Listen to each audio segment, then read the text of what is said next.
नमस्कार दोस्तों, कार्तिक माह महात्म कथा 8वां अध्याय। श्री नारद जी बोले कि हे राजन, अब मैं कार्तिक के व्रत की उद्यापन विधि पूरे विस्तार पूर्वक वर्णन करता हूँ। उसे ध्यान देकर सुनो। व्रती को चाहिए कि कार्तिक मास में शुक्ल पक्ष की चतुर्दशी को व्रत के संपूर्ण फल प्राप्त करने के लिए और विष्णु भगवान की प्रसन्नता के लिए उद्यापन करें। तुलसी जी के ऊपर सुंदर 4 दरवाजे बनावे, बंधन बार तथा फूलों से सुशोभित करें। चामर से सुशोभित हुए मंडप बनवावे। चारों द्वारों पर मिट्टी के बने हुए पुण्यशील, सुशील, जय और विजय नामक 4 द्वारपालों को पृथक पृथक बैठावे। तुलसी की जड़ में 4 रंगों से सुशोभित उत्तम सर्वतोभद्र का चक्र बनावे। उसके ऊपर पंचरत्न नारियल रखें और शुद्ध वस्त्र से कलश को आच्छादित करें। उस कलश के ऊपर शंख,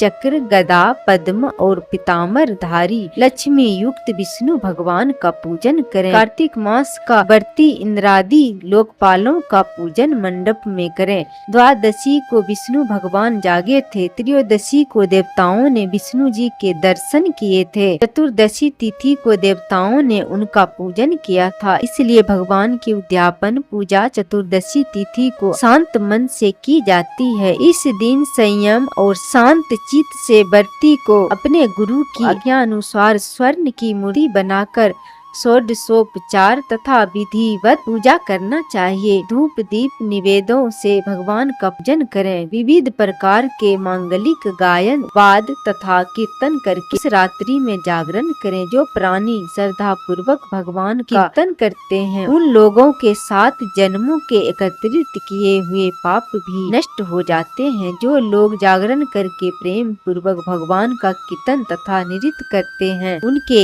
1 सहस्त्र गोदान का फल प्राप्त हो जाता है। जो प्राणी भगवान के सम्मुख नृत्य गान करते हैं, उनके अनेक जन्मों के पाप नष्ट हो जाते हैं। जो मनुष्य भगवान के सम्मुख नृत्य, गीत, कीर्तन, जागरण करता है तथा उनके चरित्रों का पाठ करके विष्णु भक्तों को प्रसन्न करता है, व्यर्थ की बातों का त्याग कर मुख से बांसुरी आदि बाजा बजाता है, इन भक्ति भाव से युक्त जो मनुष्य रात्रि भर जागरण करते हैं, उसके करोड़ों तीर्थों के समान पुण्य प्राप्त होता है। तदंतर पूर्णिमासी को स्त्री सहित श्रेष्ठ 30 ब्राह्मणों को या केवल एक ही श्रेष्ठ ब्राह्मण को सप्तनिक सामर्थ्य अनुसार भोजन करावें, क्योंकि इसी दिन विष्णु भगवान ने भक्तों को वरदान दिया था और मत्स्य रूप धारण किया था। इस तिथि को दान, हवन, जप आदि जो कुछ भी विष्णु भगवान के निमित्त होता है, वह अच्छे फल को देने वाला होता है। इस कारण व्रती उक्त 1 या 30 ब्राह्मणों को भोजन करावें। तब देवताओं के देवता विष्णु भगवान को तथा और देवताओं को अलग अलग प्रसन्न करने के लिए अतो देवा इन दोनों वैदिक मंत्रों से, तिल और पायसन इन दोनों वैदिक मंत्रों से हवन करें। उन ब्राह्मणों को अपनी सामर्थ्य के अनुसार दक्षिणा दे प्रणाम करें।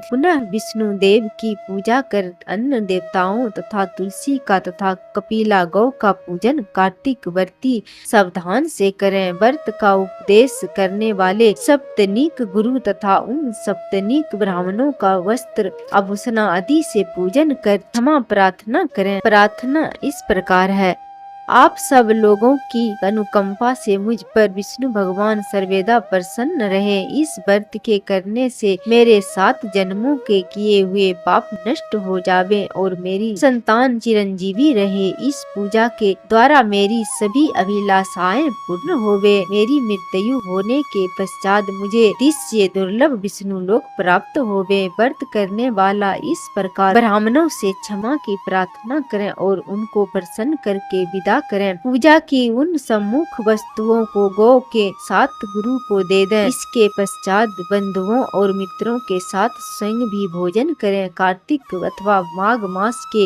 उद्यापन के नियम इसी प्रकार कहे गए हैं। इस प्रकार जो प्राणी विधान सहित कार्तिक मास का व्रत और उद्यापन करता है, वह पाप रहित होकर मनो अभिलाषित कामनाओं को प्राप्त करता है। अंत में विष्णु लोक में निवास करता है। तीर्थों, दानों दानों तथा सब व्रतों करने से जो फल प्राप्त होते हैं उनसे करोड़ गुना अधिक पुण्य फल विधि पूर्वक कार्तिक मास का व्रत करने से मिलता है। वे प्राणी धन्य है, वे पूजनीय है और उन्हीं का इस संसार में जन्म लेना सफल है। जिन्होंने विष्णु भगवान की भक्ति में तल्लीन होते हुए कार्तिक मास का व्रत किया है। कार्तिक मास का व्रत करने वाले के पुण्य भय से उसके समस्त पाप कांपते जाते हैं और इधर उधर भागते फिरते हैं और कहते हैं कि अब हमारा जाना कहाँ होगा। इस कार्तिक मास के व्रत के विधान को जो भक्ति पूर्वक सुनता है या वैष्णवों के सम्मुख सुनाता है, ये दोनों इस व्रत द्वारा इस व्रत से प्राप्त होने वाले पाप नाशक सभी फल प्राप्त करते हैं।